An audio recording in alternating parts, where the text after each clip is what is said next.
If you follow the channel for more than 5 minutes, then you'll know that I very often find myself being proved wrong. Which is fine. I don't care. I'm not crying. There's something in my eye. I received an email from the guys over at 8BITDO and they said, "We noticed you had a lovely little controllers video, but you didn't review the best one. So we're gonna send you our one. And then you're gonna be proved wrong." Maybe, I said, maybe. Let's find out.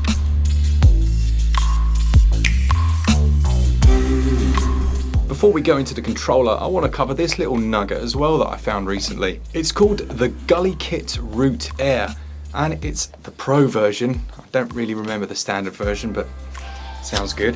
This essentially is a Bluetooth receiver. Now, I've had a Bluetooth receiver before for my Switch, but unfortunately, the issue I had with it was huge. So you couldn't put your Switch into a case, you couldn't really do much, which was a bit of an issue. Now here you don't have that problem because it's so small. Now it looks quite a decent size, but then the actual part you're using is only this little thing here. Now this goes straight into the bottom of your Switch like so. You can even put weight onto that and it won't cause any damage to your charging port, which can be a bit of an issue with some of these things. Really decent that. Links to that one down in the description as well. Right, let's get onto that controller then, shall we? So here it is, the 8BITDO SN30 Pro Plus. Those guys have provided us with a 20% discount for a lot of their controllers and accessories. I'll provide that at the end of the video and I'll also stick it down in the description. Visually then, it's quite similar to a PlayStation controller.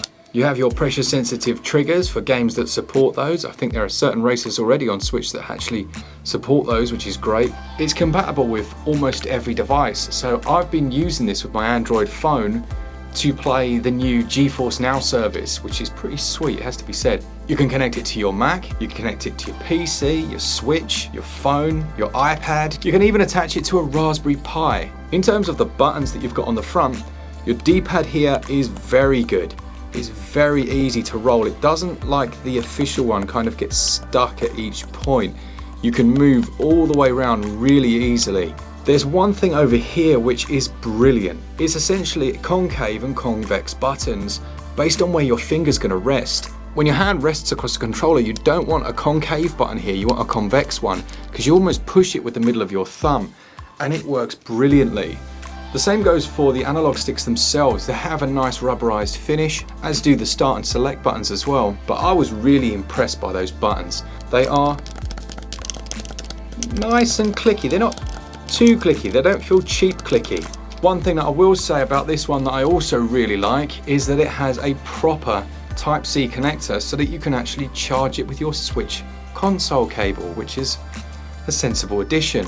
The next thing, I thought, oh dear, it's got batteries, this is lame. What it has is a 500 milliamp hour battery that's rechargeable, but what it means is if you've used your controller for many years, you could just get a new one of these lithium batteries rather than having to throw away the controller. So once again, they've kind of thought of everything, haven't they? Your pairing buttons on the top, everything else is pretty standard.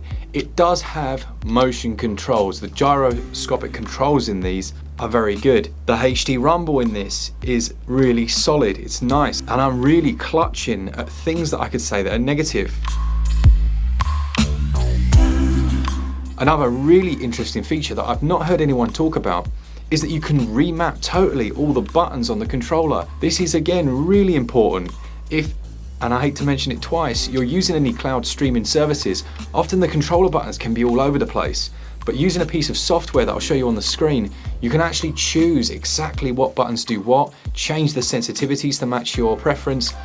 I mean, this really is an absolute beast of a controller.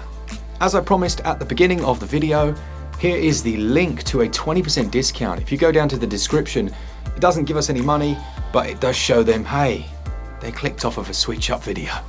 Nice one. My verdict on this then,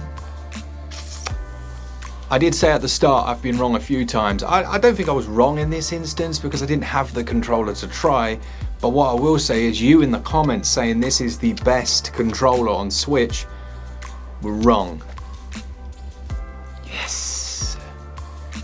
It's the best controller on Switch, PC, Android and whatever other platforms it supports. This thing is an absolute weapon. If you're looking for a new controller and you're not sure which one to go for, I can wholeheartedly recommend this.